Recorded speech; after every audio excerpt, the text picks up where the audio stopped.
Estamos voltando com o assunto dessa vez falando com o professor, escritor, historiador e acadêmico Cláudio Zumaeta, autor de 8 livros, chancelado pelos maiores nomes da literatura do sul da Bahia e da Bahia, por sinal, que está lançando o livro Unhas do Elefante, contos. Zumaeta, como é que começou a literatura na sua vida? Inicialmente, Kleber, bom dia, muito obrigado pelo convite, muito obrigado por mais uma vez estar aqui nessa casa, Barbosinha sempre de portas abertas, e eu agradeço de coração o seu convite e a abertura desse espaço aqui, mais uma vez, na TVI. A literatura na minha vida, ela é bem precoce, digamos assim. Eu tenho um resgate memorial, Kleber, de coisa de 10, 12 anos de idade, entendeu? Tanto eu estava lendo quanto estava escrevendo, lá na minha natural imaturidade, mas era um sentimento que eu precisava pôr para fora, né?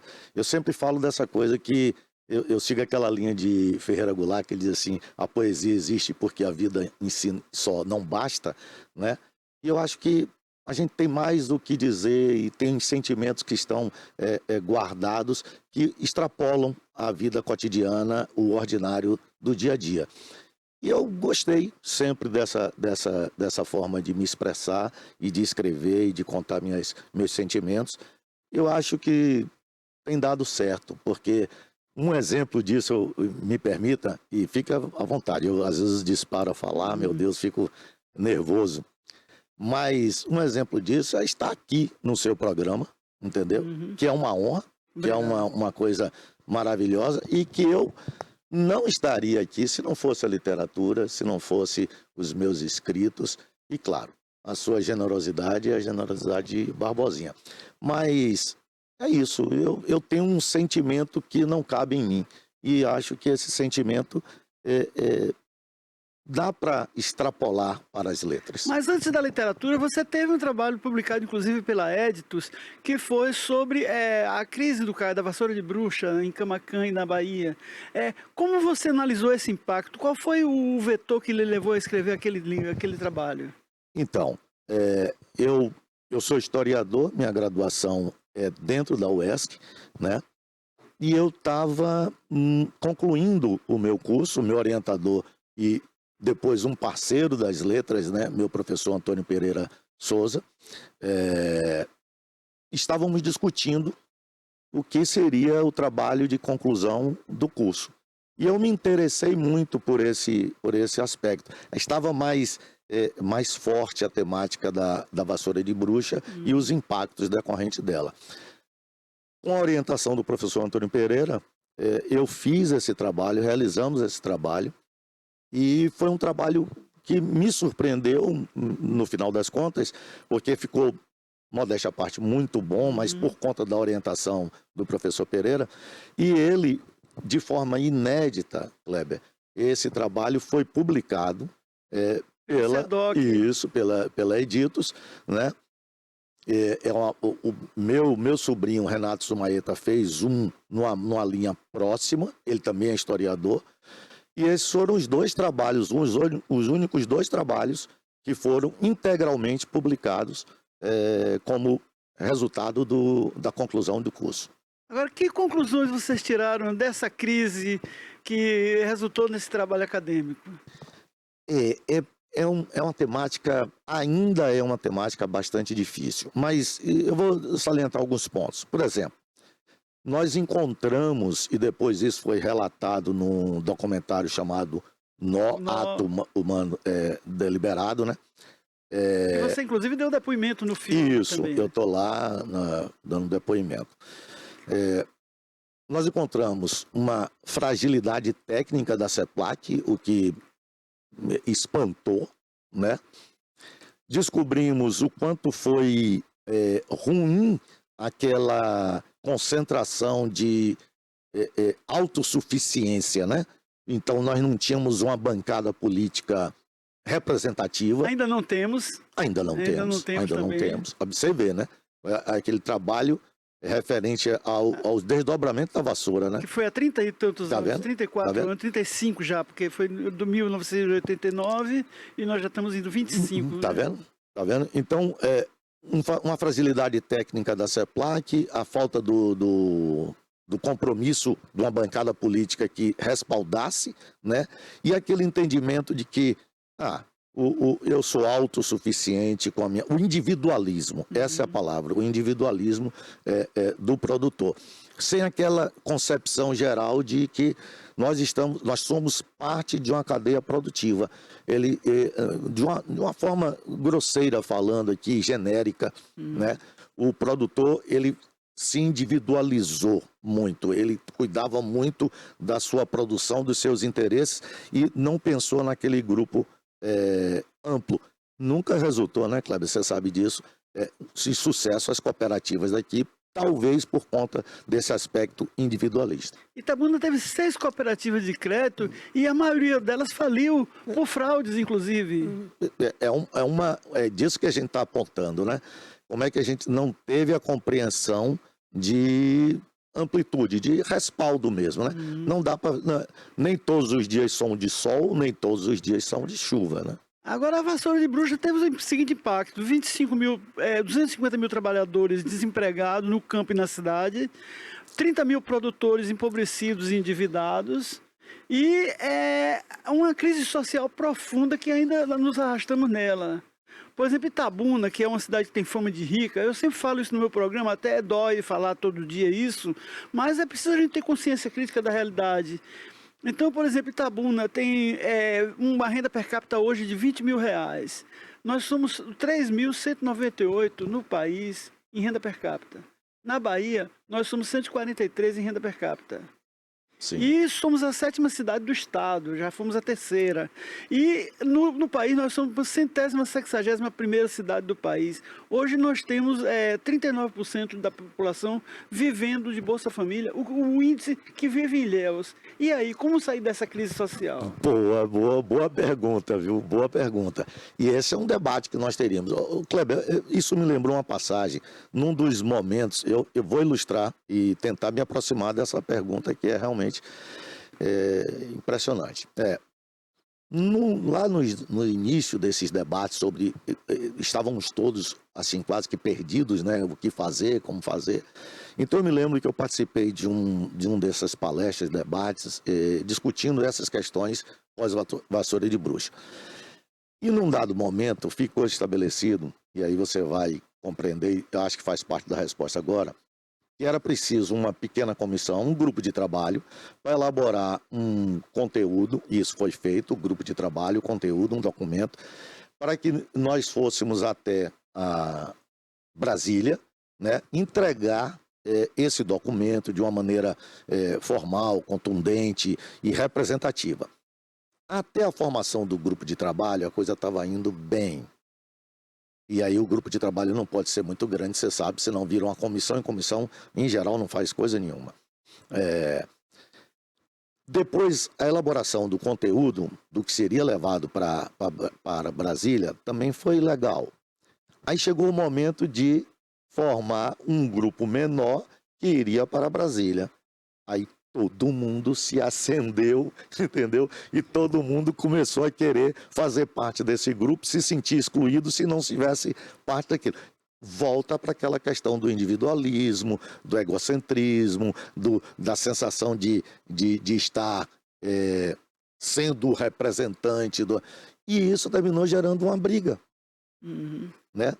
Daí que eu disse na ocasião o seguinte: pessoal, não importa a marca da camisa que você está usando. Aí eu me lembrei e falei de forma irônica da camisa do Jacarezinho, né? Eu disse, você pode estar usando a sua camisa do Jacarezinho, mas quando a chuva vier, entendeu? Ela vai encharcar tanto você quanto qualquer um de nós, com ou sem blusa de marca. Então, o que a gente precisa é baixar a bola e conversar de uma maneira menos individualista. Agora, nós não temos representatividade política, a academia também, a universidade também, eu acho que falhou também nesse enfrentamento da vassoura de bruxa, porque ela não apresentou soluções e alternativas tímidas, assim, por exemplo, fortalecimento de prefeitura, um novo viés para a economia, se bem que esse novo viés para a economia foi tentado até pelo SEBRAE. Hoje, a agricultura de Itabuna, que é um município que foi do cacau, é 1% do PIB. Quer dizer, nada, mesmo com esses preços de cacau a 10 mil reais 10 mil dólares por tonelada, sabe? Então, a produção cresceu, o valor da produção cresceu e a produtividade caiu, era 50 arroba por hectare, hoje é 15. Por que essa inversão de produtividade, mesmo com clones resistentes e a porra toda? Por conta de que nós não temos, na ciência, nada imediato, né? Primeiro a gente tem que respeitar um pouco essa passagem, né? Eu falei no início sobre o fato da CEPLAC ter batido cabeça e nos espantou um pouco isso da CEPLAC não ter uma diretriz, não ter uma forma mais técnica mesmo. A universidade também bateu cabeça, né?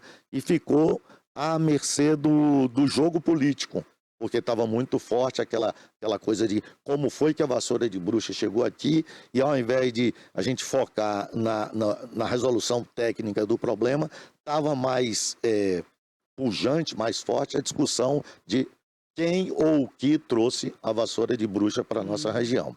Então isso fez com que nós saíssemos de um direcionamento técnico para ficar discutindo a chuva, o direcionamento político. Isso atrasou, tanto do ponto de vista técnico. Aí vem a questão da ciência, né? Então, quando você elabora um clone, você não é hoje que amanhã está no campo. E mesmo que esteja no campo, num espaço menor de tempo, ainda assim é no campo, é na realidade que vai se ver, e não no laboratório, que vai se ver de forma concreta o resultado daquela pesquisa. Então, isso demanda tempo. Eu acho que o atraso na questão da transferência dos clones para a realidade das roças de cacau, temos que muito respeitar o tempo da ciência. Porém, a discussão técnica e a discussão acadêmica, como você salientou, ela foi preterida em face da discussão política. Agora, com tudo isso aí, outro dia eu estava conversando com um produtor também sobre essa crise que a gente vive e esses preços do cacau. O cara estava até comemorando sem ter cacau mais, né? Que quando construiu o prédio Helena Chaves aqui, a Lenilson vendeu esse prédio pelo preço médio de 4 mil arroba de cacau para o comprador. Hoje você compra o mesmo edifício, o mesmo apartamento, no mesmo prédio, que é um dos melhores apartamentos da Buna, por cerca de 1.000 arrobas de cacau. Quer dizer, você vê quanto se perdeu de renda e né, espaço econômico. Agora você também fez o trabalho na UESC e depois fez seu trabalho de mestrado, A Cidade Submersa entre os Frutos de Ouro, que é outro livro seu. Isso. Qual é o sentido desse livro? Qual o objeto dessa crítica que você funde no seu trabalho acadêmico? Aí já foi no mestrado, História Regional e Local, eu fiz na UNEB de Santo Antônio de Jesus. Minha orientadora Sara Oliveira, de lá, e minha co-orientadora, e eu tenho essa felicidade, eu não chamo de co-orientadora não, ela foi a minha segunda orientadora, né, nessa linha, que é a professora Janete Ruiz de Macedo. E esse trabalho, ele tentou representar o seguinte: como estava a maioria do povo, eu escolhi uma região, certo? Que foi o município de Camaquã, saí um pouco do eixo Ilhéus-Itabuna, demonstrei nesse trabalho que Camaquã teve uma pujança econômica. Tinha 50 mil habitantes, isso, hoje 20 mil, né? E foi mais, e chegou num período, está aí registrado, e chegou um período em que Camaquã ultrapassou Ilhéus, entendeu? Na produção de cacau, em 15 ou 18 mil arrobas, então é significativo. Então, eu apontei isso e fiz um recorte a partir de Camaquã dos desdobramentos desta produção para a massa dos trabalhadores da microrregião. Camaquã, Santa Luzia, Pau-Brasil, ali próximo Jussari, aí avançando um pouco mais, naquela microrregião, Mascote, aquela microrregião. E descobri o seguinte: O impacto que a vassoura de bruxa e que a produção do cacau causou na micro-região cacaueira, ela gerou rendas para o topo de uma elite detentora daqueles meios de produção. Mas a grande estrutura, a base da estrutura, a base infraestrutural também, não foi tão impactada quanto deveria ou poderia ter sido. Então é por isso que o trabalho se chama A Cidade Submersa entre os frutos de ouro. Porque a minha pergunta base era, se você tem uma produção em um cacaueiro que era tido como a árvore dos frutos de ouro, embaixo dessa árvore você vai encontrar ao menos um bem-estar social e econômico. E era de se esperar riqueza, mas embaixo dessa árvore, essa árvore da produção e da economia, a grande massa de trabalhadores continuava excluída e pobre. Agora, essa semana mesmo saiu duas notícias tristes sobre a CEPLAC. Primeiro, os servidores da CEPLAC reclamando do corte de benefícios, né, de complementos salariais que o governo pagava e que está cortando. E depois, a sessão do escritório local de Itabuna para a Justiça Eleitoral. Quer dizer, aí você nota como está esvaziado, diminuído, e que ninguém dá atenção para a questão dessa placa, que ainda seria útil na região, né? Como um centro de pesquisa agrícola, como um centro de referência para a agricultura tropical e até para novas culturas aqui na do sul da Bahia. Eu sempre fui um defensor assim, de primeira ordem dessa placa. Acho que realmente nós perdemos um espaço, né, de pesquisa, de orientação, de encaminhamento de soluções e tal. Importantíssimo, importantíssimo. Mas, Kleber, você tem muito mais experiência do que eu e conhece as lidas políticas, né? A política, ela é tudo em nossa vida, né? Ela é importante, ninguém está aqui criminalizando a política ou o político. Mas nós ainda não aprendemos a discutir política que não seja dentro de um aspecto que eu chamo assim, futebolístico, entendeu? Eu assumi um determinado time, você é um outro, e por mais que eu encontre deficiências gritantes no meu time, eu não admito isso, entendeu? Então, discutir política com esse caráter futebolístico não vale a pena. E eu acho que foi isso que aconteceu.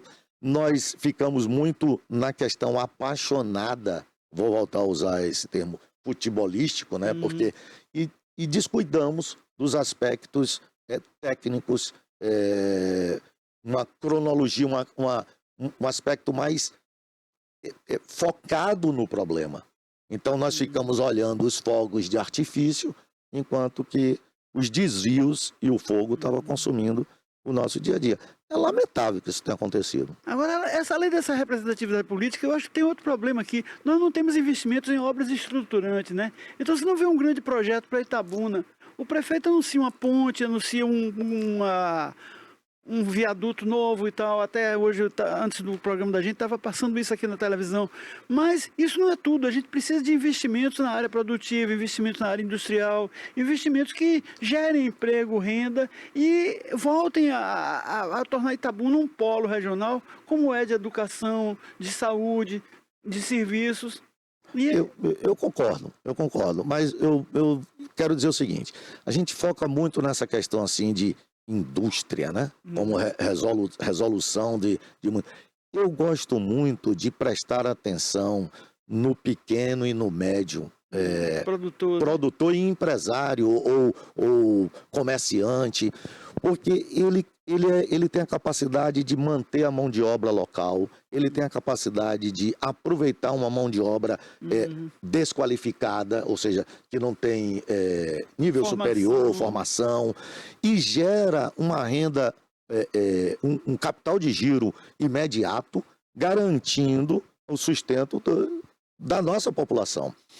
Quando fala assim em grandes investimentos vindos de fora, eu tenho um certo receio contra isso. Isso são importantes? Sem dúvida, são importantes. Mas a gente não pode deixar de olhar para o nosso povo, para a nossa gente. E a nossa gente não tem a formação esperada, apesar da UESC, apesar dos avanços que nós já tivemos, né? Mas ainda não tem a formação esperada para fazer esse fluxo econômico ter um aporte significativo. Então, eu gosto muito e gostaria muito que um gestor, o atual, os futuros gestores, da cidade, prestasse atenção nessa evolução, entendeu? Nessa capacidade que o nosso povo tem de gerar renda e manter essa mão de obra aqui no nosso município.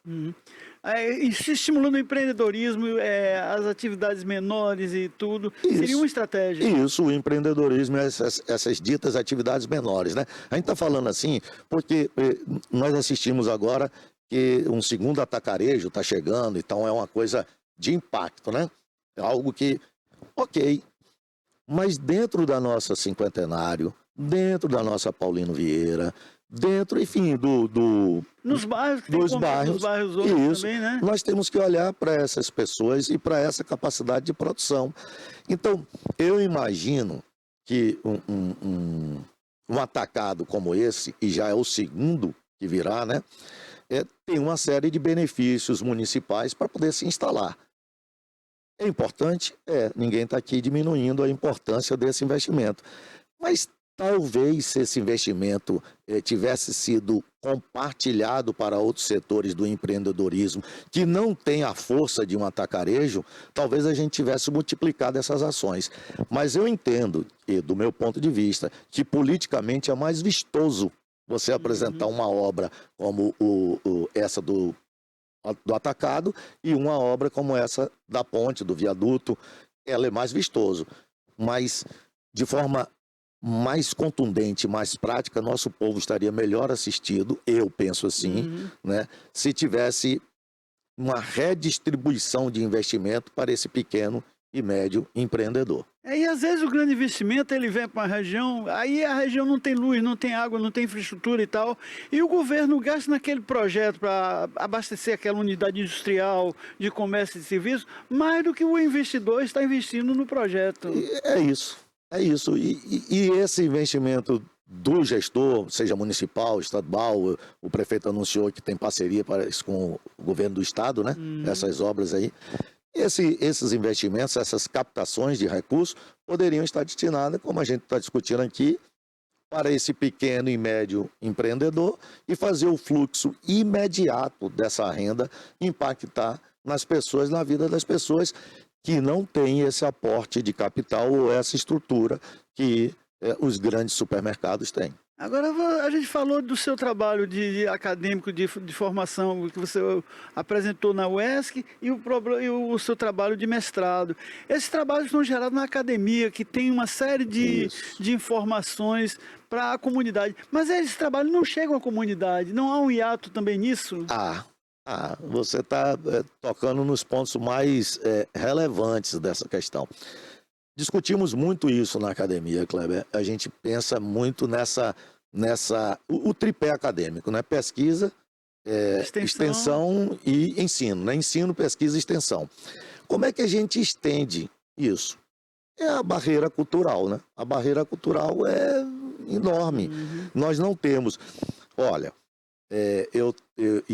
uma pena que você não tenha podido estar no último encontro cultural lá na Teosópolis, onde grandes nomes da literatura estiveram lá, as comemorações dos 20 anos da Via Literário, né? Gasparetto. Que merece uma homenagem, né? O Gasparetto tem 20 anos no mercado, mais de 500 livros publicados, é um editor sério e um cara que tem trabalhos publicados hoje de nível internacional, inclusive, tá entendendo? E é uma pessoa da região e uma pequena empresa daquele projeto que a gente falou que precisa ser valorizado. Que precisa ser valorizado. Eu perdi porque foi a formatura de ABC da minha neta. Bom, aí. Como avô cabotino, eu deixei de ir para o evento. Mas estava você lá, justificado. Ciro de Matos também. Não, Ciro não pôde ir. Rui Póvoas. Mas Rui Póvoas, Jorge Araújo, Tica Simões, enfim, professor Charles. Mas é isso. Aí deixa eu retomar essa linha do pensamento aqui. Teve um momento em que o professor Gasparetto, falando que porque o homenageado da noite foi Odilon Pinto, né, professor Odilon Pinto, e ele nos relatou o seguinte fato, que ele estava conversando com o Odilon sobre essa aventura que ele estava se dispondo, ele e Gasparetto, né, de abrir uma editora. E, se eu não me engano, foi mais ou menos assim, o Odilon disse, ele dá um belo, fez aquele incentivo e disse, mas cuidado, viu? Uma maneira de matar o livro é colocá-los na livraria. Então, o que é que isso nos ensina um pouco? A gente escreve, a gente encontra o meio de produzir, mas a gente não está encontrando ainda o respaldo ou o encontro que é esperado, né? Como você acabou de citar. Esses trabalhos acadêmicos, aonde estão? Quais são as informações contidas nele que poderiam estar alterando a perspectiva? Eu não falo do meu trabalho, mas tem outros tantos trabalhos magníficos, entendeu? Que estão nos escaninhos da UESC. Lamentável, Kleber, mas a gente não tem uma cultura de aprender, nós não temos uma cultura de valorização do aprendido e nós meio que consideramos isso trabalhos técnicos demais e não são. São trabalhos muito acessíveis e são trabalhos que poderiam estar contribuindo. Itabuna tem 22 mil idosos com mais de 60 anos.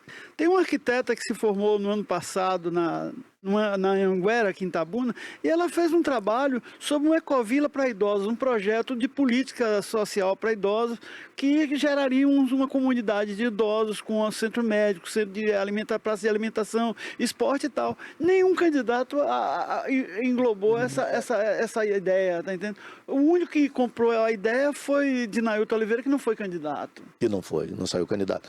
É isso, o que dizer, né? E está na academia lá o trabalho só para forma, tá entendendo? Sem contato com a comunidade. Sem contato com a comunidade. É uma coisa muito triste. Eu acho que o tripé, né? Ensino, pesquisa e extensão, a extensão é pífia. É pífia, entendeu? Eu não sei lhe dizer como é que está atualmente a pesquisa na universidade, mas o ensino, creio que também está bastante deficiente. Agora, uma coisa que me preocupa em termos de ensino, você é professor, é que nunca tivemos tantos doutores, tantos mestrandos e tanta gente qualificada, e nunca a qualidade do ensino foi tão ruim, tão pior. Por que isso também no país? Difícil participar. Difícil, suas perguntas não são fáceis não, viu? Peraí. Mas veja, eu tenho tido uma relação, e tenho essa proximidade, né, pelo fato de ser professor, com essa nova safra, né, de alunos e essa nova dinâmica da aprendizagem, que é a dinâmica do mundo digital. Do mundo digital. O aluno muitas vezes quer me convencer que ele estudando, aí pode ser um choque de gerações, viu, Kleber? Eu sou muito do papel, do cheiro do livro, do contato. Eu acho que essa condição sinestésica da aprendizagem é essencial. Mas o aluno quer me convencer que ele estudando no notebook, no celular, e, enfim, com amplas possibilidades dele abrir diversas janelas ao mesmo tempo, que ele vai estar focado naquilo que ele deveria estar estudando. Eu, particularmente, tenho dúvidas quanto a isso, de que ele seja capaz de, ao mesmo tempo, estar ouvindo uma música, vendo um vídeo, lendo aquilo que está na tela do computador. Eu tenho dúvidas quanto a isso. Uma pesquisa recente mostrou que a Finlândia, a Suécia e outros países estão retornando ao livro físico por conta dessa falta de ligação tátil mesmo com o objeto. E isso gera uma desconcentração. E que o mundo digital leva àquela famosa dopamina, né? Você sente um prazer momentâneo, aquilo é só você rolar para cima a barrinha e você vai passando para outras informações e não fica nada retido, ou pouca coisa fica retida. Isso gera uma deficiência aguda. Então, a sua questão é importante, porque há tantos doutores, há tantos mestres, primeiro porque o acesso melhorou muito para o doutorado e para mestrado. E, no entanto, a educação não tem repercutido essa qualidade de mestres e doutores. Talvez, essa é uma pergunta muito ampla, talvez uma parte disso seja o excesso do mundo virtual, que não está fazendo com que a aprendizagem seja retida, mantida como instrumento de alavancagem para o crescimento daquele Inclusive, pessoal. essa questão do uso da internet, do celular e tal, até por criança, já preocupa até especialistas em saúde que têm preocupação não só com a capacidade intelectual e mental do jovem, como também com a capacidade de visão, o comprometimento da visão dessas crianças no futuro por uso de aparelhos eletrônicos desde a infância e tal. Já tem essa preocupação também, né? Agora, nós temos nesse mundo tecnológico também um problema da inteligência artificial. Isso. Aí eu quero fazer o projeto, aí eu digo, eu quero fazer um projeto de uma empresa, não sei o quê, que vai trabalhar na área de serviço, com qualidade boa e tal, eu quero que você faça o projeto. O IA faz isso já pro cara de graça. Não é. E tal, sem o cara escrever nem nada. Não é. Ele não perde essa capacidade também, até para fazer trabalhos acadêmicos. Eu quero fazer uma tese de doutorado sobre a minhoca, não sei o que, tal e tal, e tal, existente em Itapé e tal, e aí dá o laudo mais ou menos o que quer, parâmetro, e recebe as informações. Esse é um processo que eu creio irreversível. Nós vamos ter que lidar com esse novo instrumento, né? Agora, como é que nós vamos lidar com isso? Eu acho que ainda é cedo para a gente ter uma sentença, porque talvez estejamos na fase de transição, né? Ou seja, migrando para uma possibilidade de conhecimento e de formulação de conhecimento, mas eu ainda, Kleber, digo o seguinte, eu estou com o professor Miguel Nicoleles, Nicolalis ou Nicoleles, é um neurocientista brasileiro, e ele diz assim, não tem inteligência artificial, porque foi a nossa inteligência orgânica que programou aquilo ali. Certo. A inteligência acelera o processo, entendeu? Então, uma inteligência artificial jogando xadrez é capaz de fazer 70 milhões de combinações no xadrez em segundos, né? E nós não temos essa capacidade. Entretanto, a experiência, a vivência, o dia a dia, a sensibilidade. Será, Kleber? Eu vi isso no livro de, acho que é Isaac Asimov, ou é Isaac Asimov, acho que Eu, Robô, né? Eu acho que, se eu não me engano, é o autor.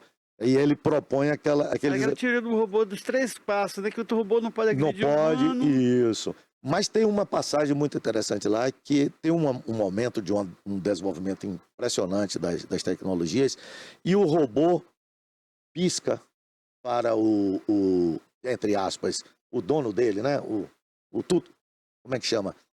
Me ajude seria aí. o tutor, né? Seria o tutor. Nós temos para os animais também. Isso, seria uma espécie de tutor. Ele está numa situação de risco e esse robô precisa demonstrar para o seu tutor que está do lado dele sem dizer isso. Então ele faz aquela piscadela. Eu achei isso muito interessante.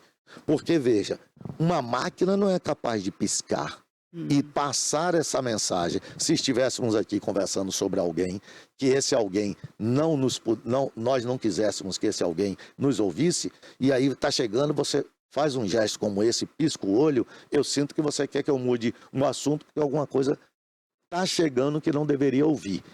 Essa dinâmica das relações pessoais, esse momento aqui que nós estamos, o olho no olho, de estar próximo, essa dinâmica eu acho que a máquina não vai superar.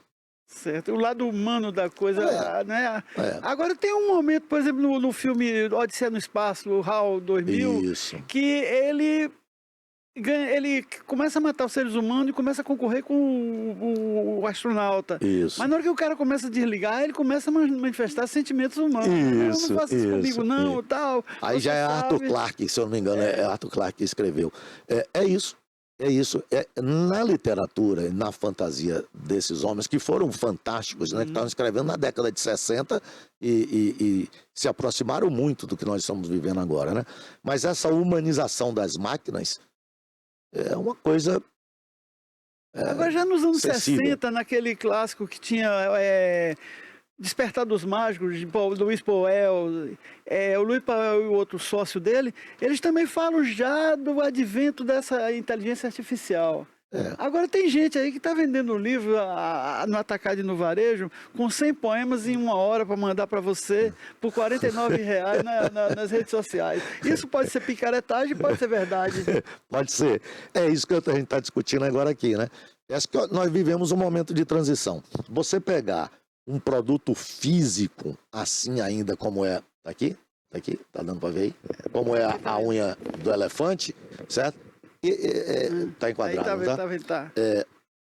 Entregar para um adolescente, para um jovem, para... Enfim, eu acho que a geração digital, como a gente costumamos chamar, talvez cause um distanciamento. Talvez cause um distanciamento. Aí é que vem a faca de dois gumes, né? Você falou, pode ter muita picaretagem, mas pode ser que a disponibilização do livro físico pelo meio digital dê acesso a um público, e naturalmente dá acesso a um público que, por outro lado, pelo livro físico, nós não alcançaríamos. Então a gente vai ter que saber lidar com isso, com a picaretagem e com a coisa boa de utilizar o mundo digital. Sim, mas vamos entrar no universo literário. E a Unha do Elefante? São quantos contos? Qual é o... A Unha do Elefante é uma coletânea de contos e que ela partiu do seguinte princípio. Às vezes a gente deixa de reparar o detalhe e isso faz grande diferença. Ou, por outro lado, às vezes a gente repara em um detalhe e aquilo era insignificante. Então, vou ser mais preciso. Eu estava pensando sobre o elefante. E é um animal extraordinário. É um animal portentoso. Tem uma memória de elefante também. Tem a história e do o que... igual grava aquilo que fizeram com ele. Isso. E aquela forma exuberante e tal. Alguém olhar aquele animal e dizer, ele é bonito, mas está faltando uma unha nele. Eu acho isso de uma mesquinhez. Eu acho isso de uma coisa tão ordinária. Né? Há uma passagem, uma coisa muito peculiar, que diz que há pessoas que olham para uma floresta e dizem, opa, aqui tem lenhas mais do que suficiente para eu passar o inverno. Ou seja, não repara a árvore, a diversidade, os pássaros, os rios, os lagos, as cores, está observando a lenha. Então, foi a partir desse princípio que foi o eixo motivador para os contos que aí estão, entendeu?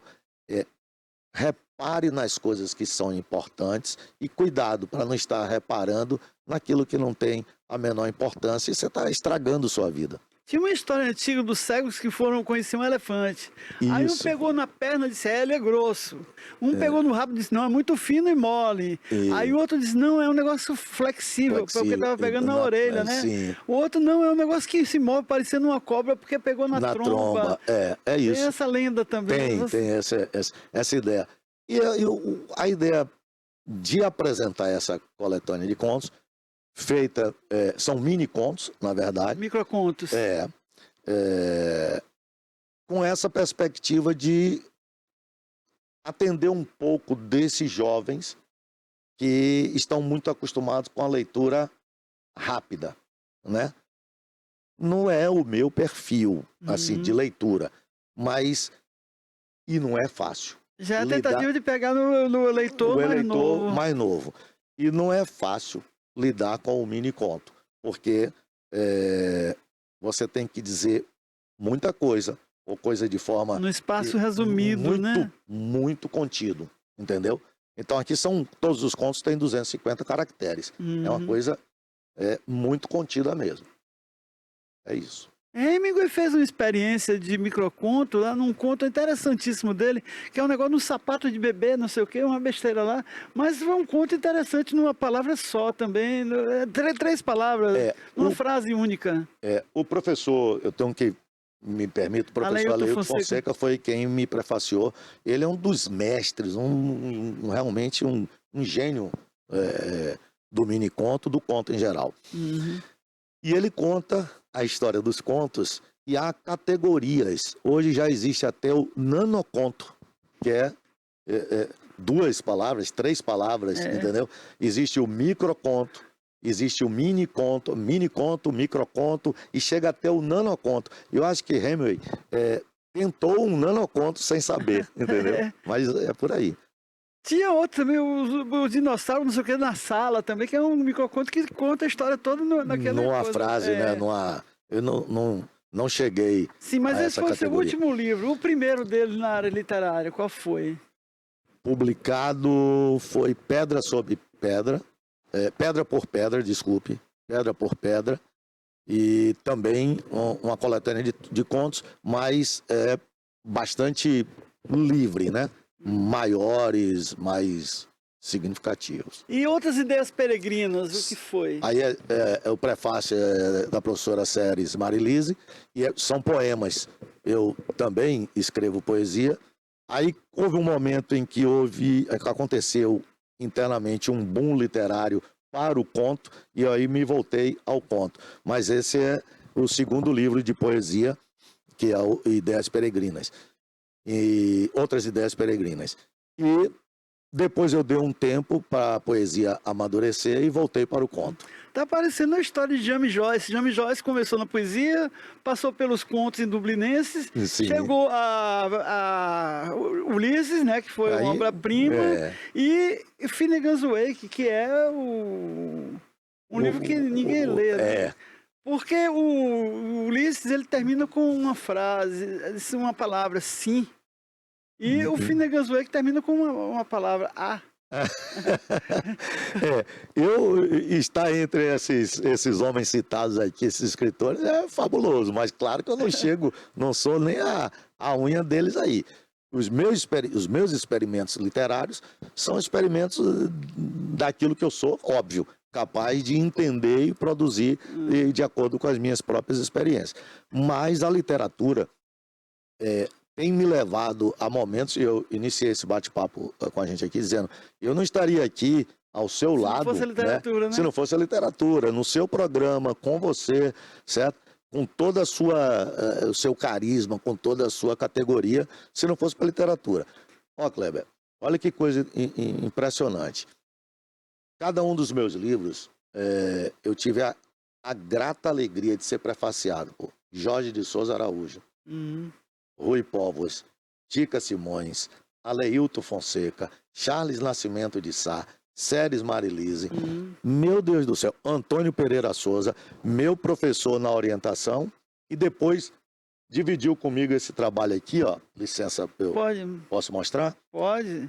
Acho que aqui, ó. Humanos em Prosa e Verso. Quando, depois de muito tempo da orientação, ele me ligou, estávamos na pandemia.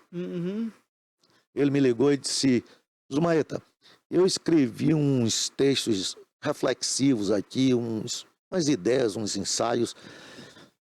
Gostaria que você poetizasse esses textos. Eu achei aquilo um desafio tremendo. É por isso que trata-se Humanos em Prosa e Verso. Ele com a prosa, eu com os versos. E disse, professor, eu não tenho essa capacidade. Ele, não, se não tivesse, eu não estaria te ligando. E foi um trabalho extraordinário, extraordinário. Esse Humanos em Prosa e Verso é um trabalho magnífico. Quanto tempo para Nós levamos 2 anos e tanto para produzir ele.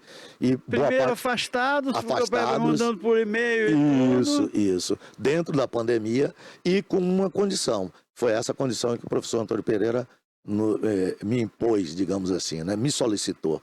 Ele disse, sem pressa, se nós tivermos que gastar 2 anos, 3 anos, 5 anos, sem pressa, eu digo, ok. Sérgio Habib, que é itabunense, ele também aproveitou a pandemia e fez um livro Épica Brasiliana de 500 páginas de poesia sobre a história do Brasil. Fantástico.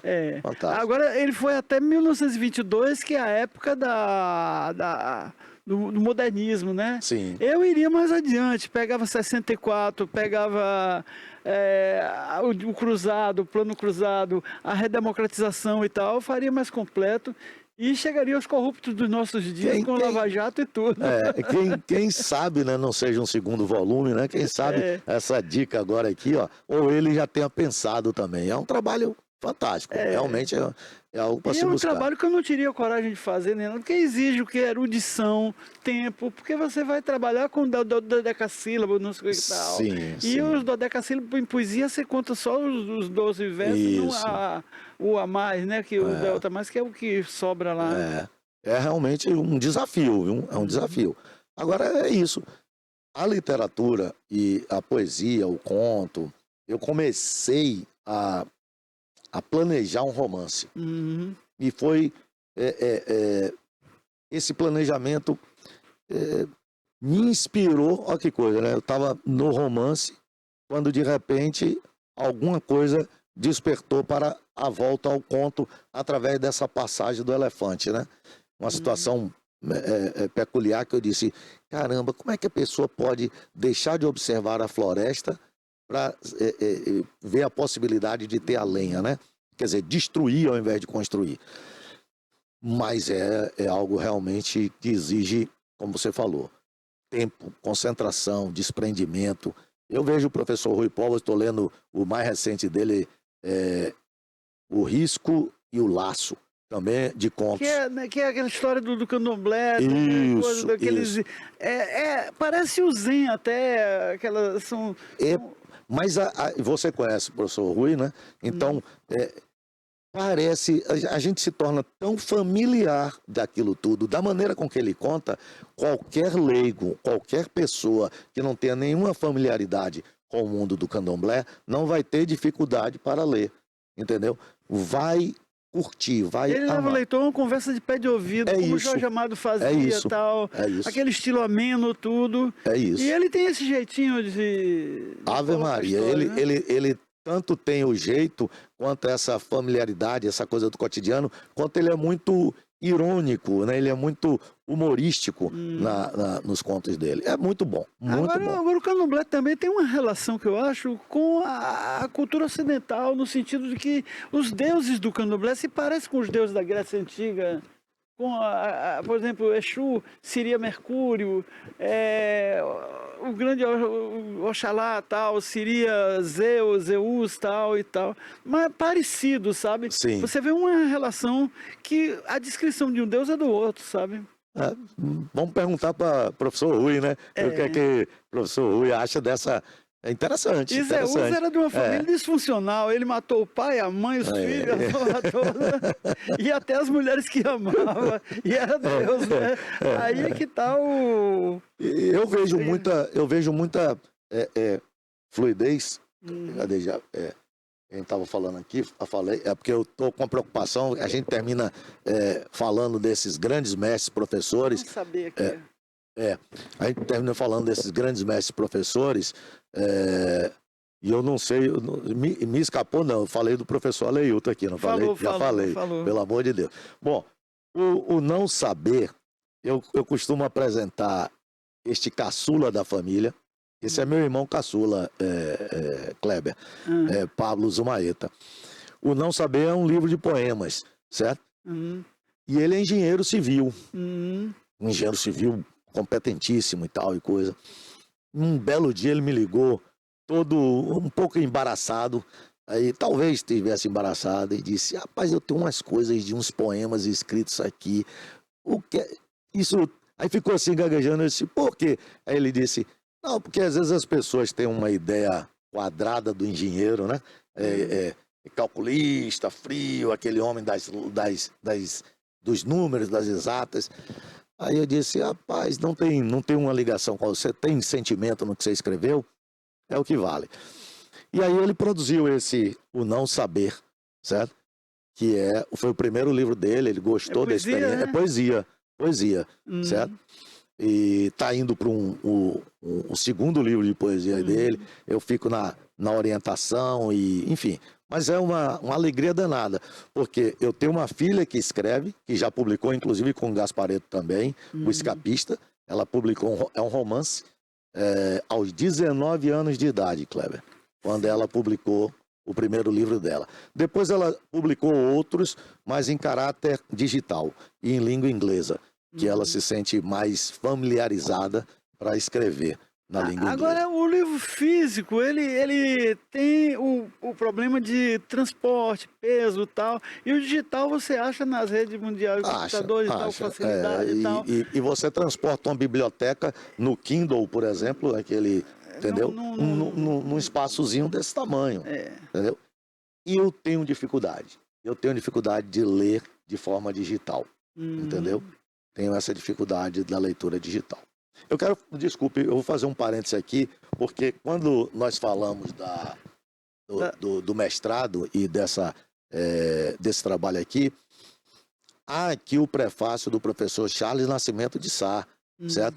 Que é aqui da região, um professor doutor espetacular.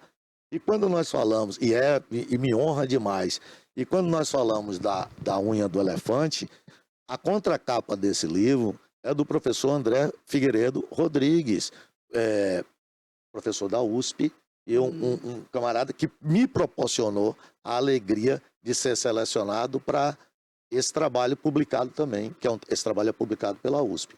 Então, o que eu quero lhe dizer com isso é que não é uma coisa de, a gente diz no popular, se amostrar, né? O cara tá amostradinho. Não, é porque essas pessoas confiaram seu tempo e suas inteligências para ler meus trabalhos e assinar embaixo daquilo que eu estava escrevendo. E eu tenho que reconhecer que estar aqui no seu programa, ao seu lado, que é uma honra extraordinária. Aí eu já vou dar uma de gaiata aqui. Espero que o próximo seja um prefácio seu. Tá bom. Por favor. Obrigado, por favor, meu amigo. Obrigado. Certo?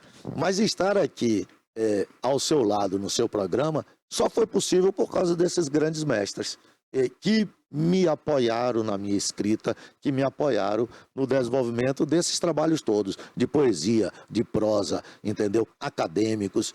Então, eu não posso realmente deixar de reverenciar cada um deles nos espaços que eu tiver.